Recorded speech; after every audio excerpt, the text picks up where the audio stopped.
Welcome back to my YouTube family. कैसे हैं आप सभी लोग? और आई होप कि आप सब लोग ठीक होंगे। ये ना मैंने अभी मॉर्निंग में मैं इसकी एडिटिंग कर रही थी। एडिटिंग क्या, मैं रात में ही कर रही थी, बस अपलोड नहीं कर रही थी। लेकिन मैंने अभी देखा ना तो इसमें बैकग्राउंड आवाज़ आ रही थी ना, बगल में बच्चे खेले थे, इतने ज़्यादा आवाज़ आ रही थी। तो मैं फिर से वॉइस ओवर करके, और बहुत मेहनत लगती है वीडियो बनाने में, तो मैंने सोचा अब दूसरा क्या बनाऊँ, इसी को शेयर कर देती हूँ वॉइस ओवर करके। तो कर रही हूँ। और मुझे आप लोगों को बहुत बहुत बहुत बहुत दिल से धन्यवाद बोल रही हूँ। मुझे बहुत अच्छा लगा ना कि मैं मेरे पिछले वीडियो में आप लोगों ने इतना सारा प्यार दिया, इतना सारा प्यार दिया है ना। इतना सा मांगी थी और इतना ज़्यादा मिल गया ना, तो बहुत मैं दिल से धन्यवाद बोलती हूँ। और आपके कमेंट तक, कुछ लोगों के कमेंट तो एकदम दिल को छू जाते हैं यार। मतलब उसको ना देख के इतना अच्छा लगता है कि कोई हमें कितना प्यार करता है। तो आप लोग से क्या बताएं। और अभी मैं बता रही थी ना, ये इशारा करके, क्योंकि जब मैं वीडियो अपलोड कर रही थी ना, सुबह से मैं सोची थी कि अब अपलोडिंग लगाऊंगी, लेकिन मैं कोई वीडियो नहीं बना पा रही थी। तो मैं शाम को टाइम मिला ना, तो शाम को वो रिकॉर्ड कर रही हूँ। तो अभी जानते हैं, अब एकदम बिल्कुल अंधेरा होने वाला था, 10 मिनट में ना अंधेरा हो जाता। तो इसीलिए वही मैं दिखा रही थी आप लोग को। काफ़ी मतलब एकदम से 5:30 वगैरह 6 बजने वाले थे। बच्चे दोनों खेल रहे थे। तो मुझे ना, मैंने सोचा बाद में ना यार भूल जाता है, तो याद आया ना तो लिया। तो मैंने सोचा कि बना दूँ। पता है, सैटरडे को ना हम लोग गए थे इलाहाबाद में, तो वहाँ दर्शन करना था ना बड़े हनुमान जी का। तो अभी मैं उसकी भी वीडियो हो सके तो कल परसों में पोस्ट करूँ। तो वहाँ गए थे, फिर लौट रहे थे ना, तो रात हो गई थी काफ़ी, 7:30-8 बज रहा था। तो ये आप लोग जिधर ये यूनिवर्सिटी, वो कौन सा रोड है मुझे भेजना नहीं पता, जो सीधे फाफा मऊ से गया है पंजम की तरफ, मेन उसी रोड पे ना एक बहुत फेमस ना, ये उसी पे ना पहले पड़ता है ताराचंद हॉस्टल, और उसी रोड पे आगे जाओ ना तो उनकी दुकान पड़ती है। जो प्रयागराज वाले होंगे ना वो जानते होंगे, एक सुनील चाट की दुकान पड़ती है, बहुत फेमस है उनकी दुकान।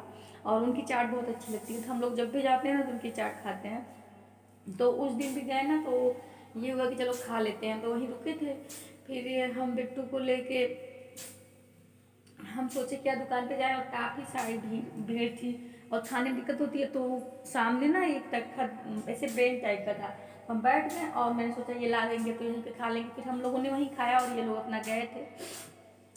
तो जानते हैं, वहाँ पे जब हम लोग निकल रहे थे ना खा के, तो एक इतनी सिसिक सिसिक की आवाज़ आ रही थी ना, तो जाके डरते डरते देखे ना, तो एकदम समझ लीजिए कि 80-80 साल, 75 75 या 80 साल की थी वो, ऐसे थी वो, इतनी एजेड थी ना, और वो रो रही थी। तो पहले तो मैंने सोचा ना कि ऐसे कोई है जो रो रही हैं। फिर ना किसी तरह उनसे पूछे ना, तो उनकी दर्द भरी कहानी सुन के ना एकदम से समझ लीजिए ना कि रोना आ गया। इतनी बता रही थी ना कि ये जो जिनके वहाँ हम चाट खाते हैं वो, और बगल में इंस्टीट्यूट चलता है कोचिंग वाला, वो वहीं से ना, उसी कॉर्नर से ना अल्लाहपुर की तरफ ना, जो अल्लाहपुर रोड सड़क गई है, वहीं से कॉर्नर पे है। और आप लोग ना जाके देख सकते हैं, तो वहीं पे वो है उनका, छोटी सी ना एकदम पन्नी उन्नी डाल के चाय वगैरह बनाती हैं, उनके बेटे बनाते होंगे। और वो रात में ना, वो रात में वहाँ पे सो रही थी, पन्नी ऐसे पन्नी डाल के, और फटे।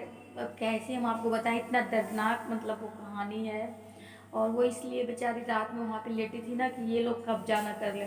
पता है आप लोगों को, फुल्की वाले और वो जो बगल वाले इंस्टीट्यूट वाले, शायद ना उनको वहाँ पे रहने नहीं दे रहे हैं, और बता रही थी ना कि उनके पास कुछ और नहीं, उसी उसी के सहारे ना उनकी उनकी गृहस्थी चलती है। उनके 6 ना बता रही थी, छोटे छोटे उनके बेटे के ना नाती पोते हैं, और घर में रहने की जगह नहीं है। और ये लोग के मतलब इतना वो रो रही थी ना, कि बहनी ऐसे कह रही थी कि कहीं बेसहारा की जो गरीब है ना, उनकी कोई नहीं सुनता है, और ये सब हमको रहने नहीं दे रहे हैं। इतना इतना कह रही थी ना, तो बहुत हमको बुरा लग रहा था। फिर मैंने ना किसी तरह का जाने दीजिए, आपके घर में जगह नहीं है रहने के लिए। मैं उनसे पूछा कि आप क्यों यहाँ पे रुकी हैं, इतने मच्छर काट रहे हैं, आप घर क्यों नहीं चली जाती, कि आपके बेटे आपको नहीं ले जाते? करी नहीं, हमको बेटा बहुत प्यार करता है, और घर में बेटों की रहने की जगह नहीं है, तो हमको कहाँ रखेंगे। वो सब बोलते हैं कि आप जैसे व्यवस्था हो जाएगी ना, तो हम आपको ले चलेंगे। और इसी दुकान से हम लोग 40-50 साल से यहाँ पे दुकान लगाते हैं, फिर यहाँ अभी तक। लेकिन इन लोगों ने ना वहाँ से हटा दिया, फिर यहाँ आए, अब यहाँ हमको रहने नहीं दे रहे हैं, उजाड़ रहे हैं, यहाँ से कह रहे हैं तुम भगो।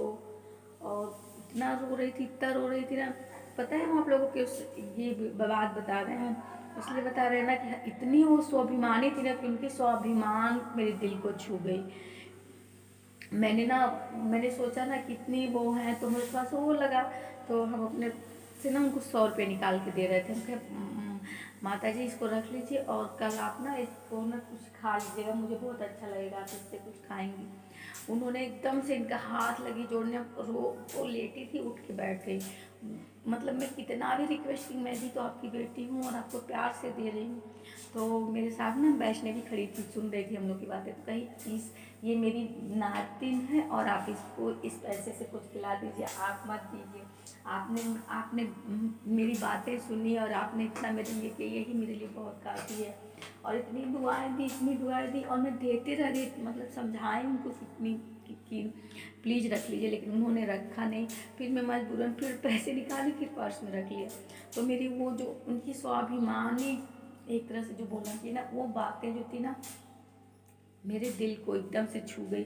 हम कहें देखो दुनिया में लोगों के पास कितना कुछ रहता है, घर रहने के लिए घर है, खाने के लिए भी है, उनके सब कुछ रहता है, फिर भी लोग रोते रहते हैं कि हाँ हमारे पास ये नहीं है, तो हमारे पास वो नहीं है, हमको कर दीजिए। और उनके पास वो कितनी मजबूर थी बताइए। इसी मच्छर में हम लोग मुश्किल से 10 मिनट रुके होंगे ना, तो मच्छर काट लिए थे, गाड़ी से उतरे थे, तो मच्छर वगैरह रात में जानते हैं लगते हैं, तो इतने लग रहे थे। और वो बेचारी इतनी उसी मच्छर में ना मच्छरदानी लगाई थी, ना बिस्तर था, वो कैसे वहाँ पे रात गुजारेंगे। तो अगर मजबूरी ना होती तो वो क्यों वहाँ रहती, मजबूरी तो थी ना उनके सामने। और मैं क्या बोलूँ, तो वो चीज़ मैंने सुना ना, मैं रास्ते भर जानते हैं, मैं रास्ते भर सोचते आई, फिर मैं गाड़ी में इनसे भी बात की, मेरे साथ मेरी ननद थी, नंदोई थे, वो लोग भी कह रहे थे हाँ। और रात में आई ना तो सोची, फिर मैं अगले दिन सोची ना कि उनकी भी वीडियो बनाऊंगी, लेकिन टाइम नहीं मिला। और अभी भी मुझे नहीं टाइम मिला है, क्योंकि मैं दिन भर ऐसे भागम भाग मची रहती है। मैं सोची थी पक्का मैं आप लोग के साथ शेयर करूंगी, क्योंकि ना जब तक कुछ कह ना दो ना, तब तो कुछ चीज़ें होती हैं ना, तो यहाँ पे यूट्यूब पे ना आप लोगों से बातें कर लो ना तो अच्छा लगता है, शेयर कर दो तो वही मैंने सोचा कि आप लोगों के साथ शेयर कर दो। कितनी मतलब इस उम्र में इतनी स्वाभिमानी ऐसे लोग कहाँ मिलते हैं, कहीं नहीं मिलते हैं। और कुछ तो लोग हैं ना कि थोड़ा सा सपोर्ट के लिए क्या कुछ नहीं कर देते हैं, और वो इतनी बुजुर्ग थी, इतनी बुजुर्ग हैं, फिर भी इतनी स्वाभिमानी है कि मैं तो कुछ कह भी नहीं सकती। और उनसे मिलकर बहुत अच्छा लगा कि यार मेहनत से कुछ भी हो सकता है। उनको अपनी इस उम्र पे भी हार्ड वर्क कर रही हैं अपने बच्चों के लिए, अपनी फैमिली के लिए। ये चीज़ मुझे बहुत दिल को एकदम से छू गया उनकी बातें। और अभी जानते हैं, अभी आज मंगलवार है ना, हाँ आज मंगलवार है, और मैं अभी बैठ के वॉइस ओवर कर रही हूँ, 9 बज रहे होंगे लगभग। तो देखते हैं ये वीडियो कब तक जाता है, और क्योंकि कुछ पता नहीं है, मतलब नेटवर्क का भी इशू रहता है ना, तो टाइम लग जाता है, तो दोपहर तक जाते 2 घंटे में जाता है कि कब जाता है। अब मैं जा रही हूँ ना, इसको अपलोडिंग पे लगा दूँगी। और चल रहे हैं बहुत सारे काम है, अभी खा के चले गए, और तो फिर से काम में भाई जुड़ जाना है। काम तो कभी ख़त्म होने ना वाले नहीं है। हम हाउस पे कुछ न कुछ लगा ही रहता है। इसी के चक्कर में ना मैं वीडियो नहीं अपलोड कर पाती हूँ, कोई कि मैं दिखा पाऊँ। अभी मुझे कोई वैसा काम रहता है ना, तो अपना वीडियो मोबाइल देना पड़ता है बेटर को अपने। जब वो मोबाइल देखती है ना, तो मैं काम करती हूँ ना, तो बहुत डिस्टर्ब करती है, कुछ करने नहीं देती है। पीछे से ना कोई काम करते रहो ना, तो आके खींचने लगेगी, तो उनको फ़ोन दे देती है। इसीलिए ना मैं कोई भी वैसी चीज़ होती है ना, तो मैं आप लोग को दिखा नहीं पाती हूँ, क्योंकि फ़ोन तो मेरे पास एक ही रहता है और एक फ़ोन ये ली रहती है, तो मैं रिकॉर्ड किससे करूँ। और मैं उन्हीं की बातें शेयर कर रहे थे, पता नहीं बेचारी कब उनसे मिल पाते हैं नहीं मिल पाते, लेकिन मैंने सोचा है ना कि मैं दिन में जाऊँगी ना, तो उनसे पक्का मिलूँगी और उनसे मिल के आऊँगी दिन में, क्योंकि रात में उनको अच्छे से नहीं देख पाई। तो दिन में देखिए आज शायद जा सकते हैं, मुझे कुछ काम है इलाहाबाद में, तो देखते हैं। और अभी पीछे मेरी तुलसी मैया हैं, इनसे भी मिल लीजिए।